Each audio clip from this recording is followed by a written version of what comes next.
परम सत्कार्यो गुरु प्यारे सात संगत जी राधा स्वामी जी।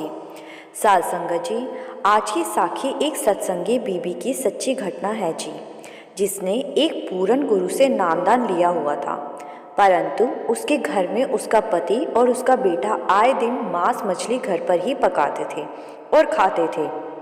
सत्संगी बीवी के बहुत बार मना करने पर भी दोनों बाप बेटा नहीं मानते थे। सात संगत जी, जब किसी के घर में अगर एक जीव नामधारी सत्संगी हो और उसी घर की रसोई में मांस पकाया जाता हो, तो ऐसे में सत्संगी जीव का मन विचलित रहता है, चाहकर भी उसका ध्यान भजन सिमरन में नहीं लग पाता। तो ऐसे ही इनके घर इस बात को लेकर हर रोज झगड़े होते थे। इस बीबी ने अपने गुरु को इसके बारे में बताया था, तो गुरुजी ने कहा कि एक बार तुम उन दोनों को आश्रम में ले आओ, मैं कोशिश करूँगा कि वो मांस खाना छोड़ दें। फिर एक दिन इस सत्संगी बीवी ने अपने पति और बेटे को अपने गुरु के पास ले जाने की बात कही, क्योंकि वो दोनों सत्संग भजन को कोई वैल्यू नहीं देते थे, इसीलिए उन्होंने जाने से मना कर दिया। तो सत्संगी बीवी ने जिद की, अगर तुम मेरे साथ गुरुजी से मिलने नहीं गए तो मैं ये घर छोड़कर अपने मायके में चली जाऊंगी। ये सुनकर उसका पति और बेटा थोड़ा डर गए और इस सोच के साथ मान गए कि एक बार जाने में आखिर हमारा क्या ही बिगड़ जाएगा। तो वो तीनों अगले ही दिन सुबह गुरुजी के डेरे में पहुंच गए। तीनों ने गुरु को प्रणाम किया और फिर गुरुजी ने पति और बेटे से पूछा कि मांस खाते हो?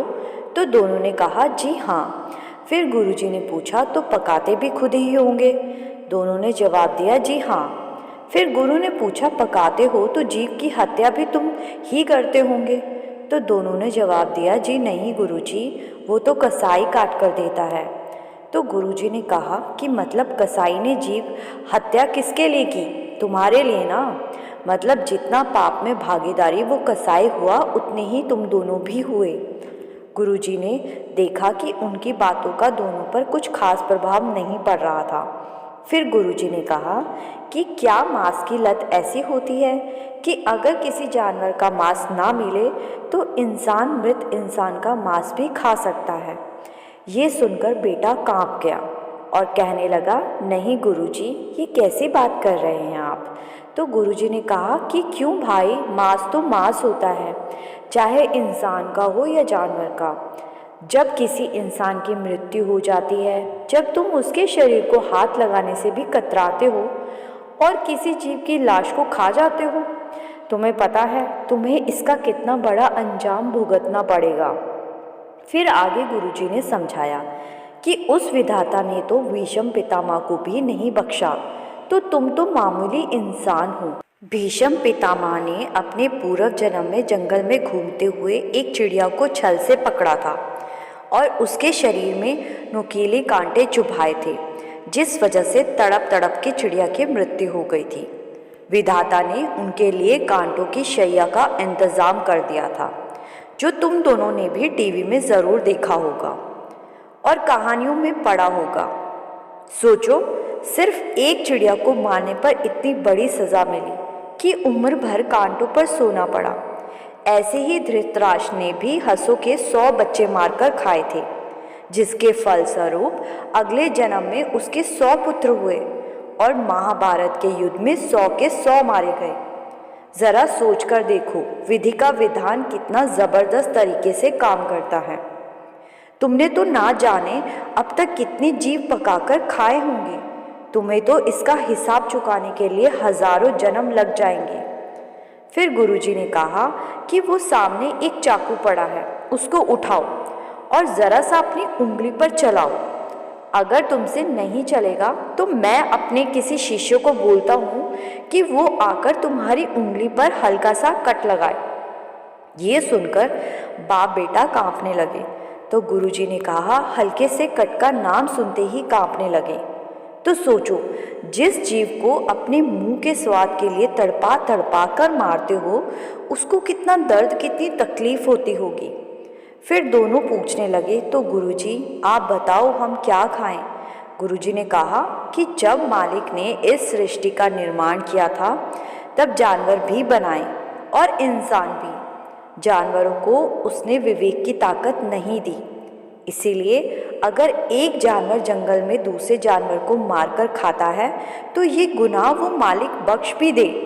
लेकिन जहाँ हम इंसानों को उसने सोचने समझने की ताकत दी है, और अगर इंसान भी जानवर को मारकर खाने लगेगा तो वो मालिक कभी नहीं बख्शेगा, उसका भुगतान करना ही पड़ेगा। जब दुनिया बनी तब इंसानों का पेट भरने के लिए उस मालिक ने ये खूबसूरत प्रकृति बनाई, जिसने हमें फल दिए, सब्जियां दी, अनाज दिया, हर वो चीज़ दी जिससे इंसान अपने शरीर की कोई भी कमी को पूरा कर सके। मांस में ऐसा क्या है जो शाकाहारी भोजन में नहीं है? तो उस बीबी का पति बोला, महाराज, जान तो पेड़ पौधों में भी होती है। तो गुरुजी ने समझाया कि शास्त्रों ने जैसे तुम्हें अनुमति दी है कि तुम अपनी पत्नी का हाथ पकड़कर भरे बाजार में चल सकते हो, समाज इसको गलत नहीं मानेगा। लेकिन अगर तुम किसी गैर औरत का हाथ पकड़कर चलोगे तो शास्त्रों ने और समाज ने इसकी तुम्हें अनुमति नहीं दी है। ऐसे ही शास्त्रों ने इंसान को पेड़ पौधे उगाने और उनके फल इत्यादि का सेवन करने की अनुमति दी है।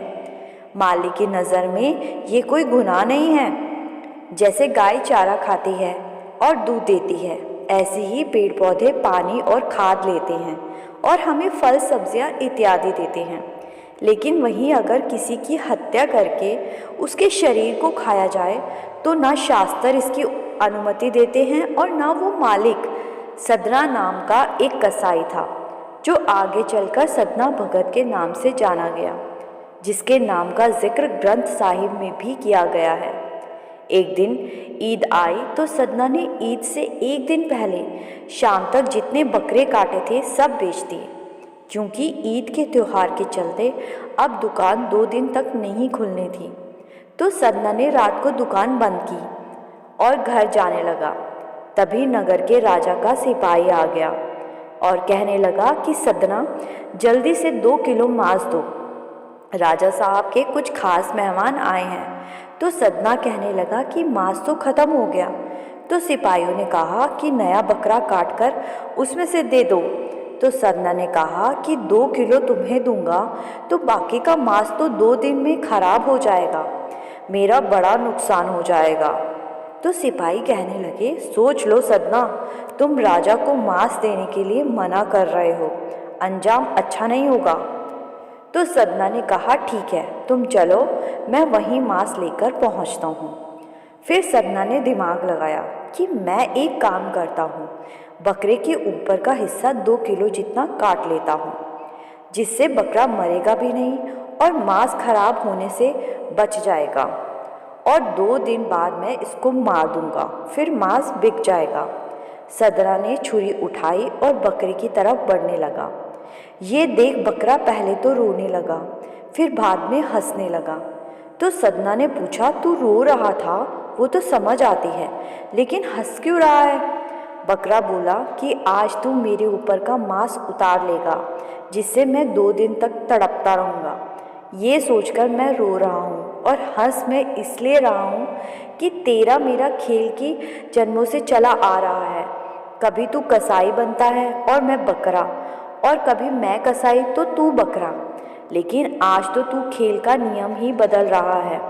आज तो मुझे 2 दिन तक तड़पता हुआ छोड़ देगा, फिर अगले जन्म में मैं तेरा क्या हाल करूँगा, यही सोच सोचकर मुझे हंसी आ रही है। ये सुनते ही सदना के हाथ से छुरी नीचे गिर गई, और उस दिन ही उसने वचन किया कि अब से वो ये काम नहीं करेगा। इसके बाद वो श्री गुरु नानक देव जी का भक्त बन गया, और आगे चलकर उसका नाम सदना कसाई से सदना भगत पड़ गया। ये कहानी सुनते ही बाप बेटा ज़ोर ज़ोर से कांपने लगे और गुरुजी के पैरों में जाकर गिर गए और माफ़ी मांगने लगे। दोनों ने गुरुजी को वचन दिया कि आज और अभी से हम किसी जीव की हत्या का पाप अपने सर नहीं लेंगे। फिर आगे चलकर उन्होंने भी गुरुजी से नामदान लिया, और आज वो पूरा परिवार एक सत्संगी है। साध संगत जी, खाने की हजारों वस्तुएं उस मालिक ने इंसान को बख्शी है। हमें उन चीज़ों को अपनी थाली में शामिल करना चाहिए जिसमें किसी जीव का खून उसकी चीखें ना हो। साध संगत जी, आज की ये साखी आपको अच्छी लगी तो इसको लाइक शेयर ज़रूर कीजिएगा और चैनल पर नए हैं तो चैनल को सब्सक्राइब करना ना भूलिएगा। गुरु प्यारी साध संगत जी, राधा स्वामी जी।